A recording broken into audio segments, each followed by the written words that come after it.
Assalamualaikum warahmatullahi wabarakatuh. Selamat pagi anak-anakku kelas 12 TKJ. Hari ini materi yang akan saya share atau saya bagikan adalah pengertian ekstensi dan dial plan pada server FOIP. Sebetulnya materi ini sudah kita pelajari ya. Sudah kita pelajari di kelas 11, tapi tidak ada salahnya untuk kita mengulang pada materi kelas 12. Pengertian ekstensi dan dial plan pada server FOIP. Kita kenali dulu, kita pelajari dulu apa itu pengertian ekstensi. Ekstensi dan dial plan server FOIP dianalogikan sebagai PAPX. Jadi ekstensi adalah data clean FOIP. Misalkan kita mempunyai sebuah laptop atau komputer, itu mau kita kasih nama atau ekstensi ya. Misalkan bisa kita kasih nama ekstensi 001 untuk PC 1. Kemudian untuk PC 2 bisa kita kasih nama ekstensi 002. Dan juga untuk PC ketiga bisa kita kasih nama ekstensi 003.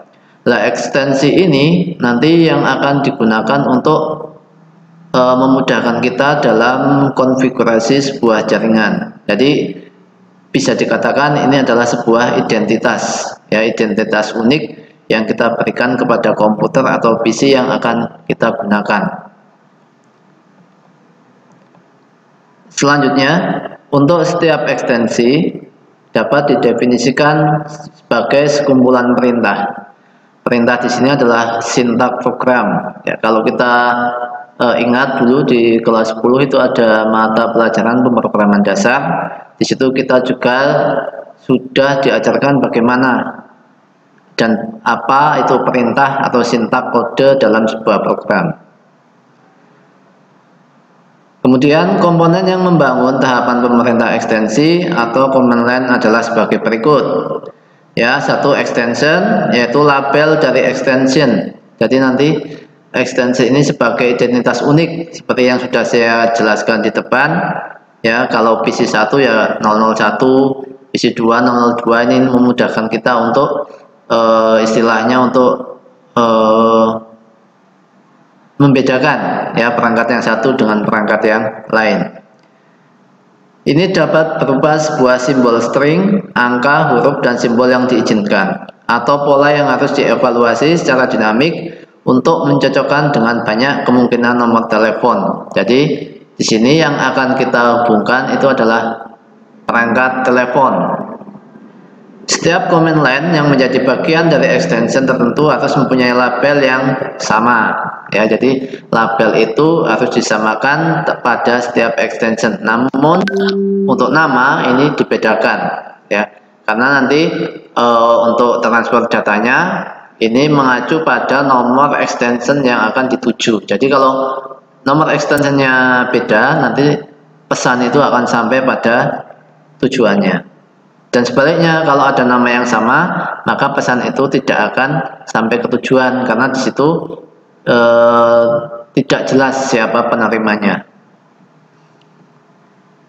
Ya, selanjutnya priority biasanya berupa angka integer, merupakan urutan dari perintah yang harus dijalankan dalam sebuah ekstensi. Perintah pertama yang akan dijalankan harus dimulai dengan prioritas 1. Jika tidak ada prioritas 1, maka antaris tidak akan menjalankan perintah extension. Jadi harus ada perintah dulu, ya. Sebelum extension itu atau antaris dijalankan, maka harus ada perintah terlebih dahulu. Setelah prioritas 1 dijalankan, antaris akan menambah prioritas ke prioritas 2 dan seterusnya, ya, sampai prioritas berikutnya. Tentu jika tidak ada perintah yang menentukan prioritas, maka yang selanjutnya harus dijalankan. Jika ternyata perintah selanjutnya tidak terdefinisi, maka antaris akan menghentikan proses menjalankan perintah walaupun masih ada perintah dengan prioritas yang lebih tinggi. Selanjutnya yang harus ada dalam sebuah extension ini adalah comments. Ya, comments adalah sebuah perintah yang akan dijalankan oleh antaris. Kemudian ada parameter. ini mirip sama ketika kita mempelajari mata pelajaran pemrograman dasar, ya. Jadi ada common, parameter dan sebagainya. Jadi di sini parameter adalah parameter yang harus diberikan kepada sebuah command atau perintah. Tidak semua command atau perintah ini membutuhkan parameter. Beberapa perintah dapat dijalankan tanpa parameter. Kemudian itulah pengertian ekstensi atau extension, ya. Dari penjelasan yang saya jelaskan di atas, itu adalah pengertian ekstensi atau extension. Selanjutnya yaitu pengertian dial plan.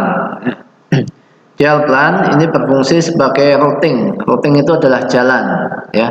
Kalau di jaringan itu pasti kalian tidak asing dengan istilah routing, ya, dimana kita bisa melakukan routing itu pakai device atau alat yang bernama router, ya. Dial plan berfungsi sebagai routing atau proses di mana sebuah item dapat sampai ke tujuan dari satu lokasi ke lokasi yang lain.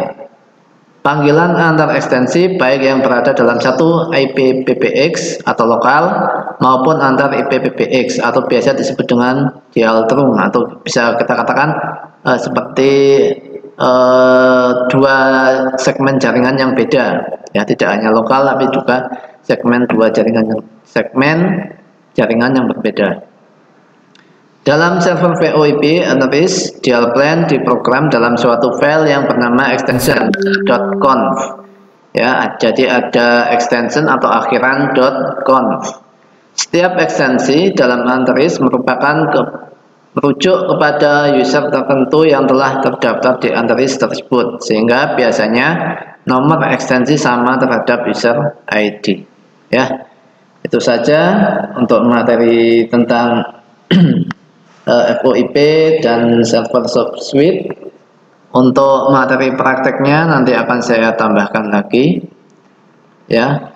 Silahkan dipelajari modul yang sudah saya bagikan dan jangan lupa untuk mengisi absen, ya. Absen ada di kolom komentar. Silahkan isi absen di situ biar saya tahu siapa yang sudah menyimak materi yang saya sampaikan dan siapa yang belum, ya. Jadi saya harapkan semua kelas 12 selalu mengikuti materi-materi yang saya sampaikan. Sekian mata pelajaran dari teknologi layanan jaringan. Kita lanjutkan minggu depan, ya, untuk materi selanjutnya. Wassalamualaikum warahmatullahi wabarakatuh.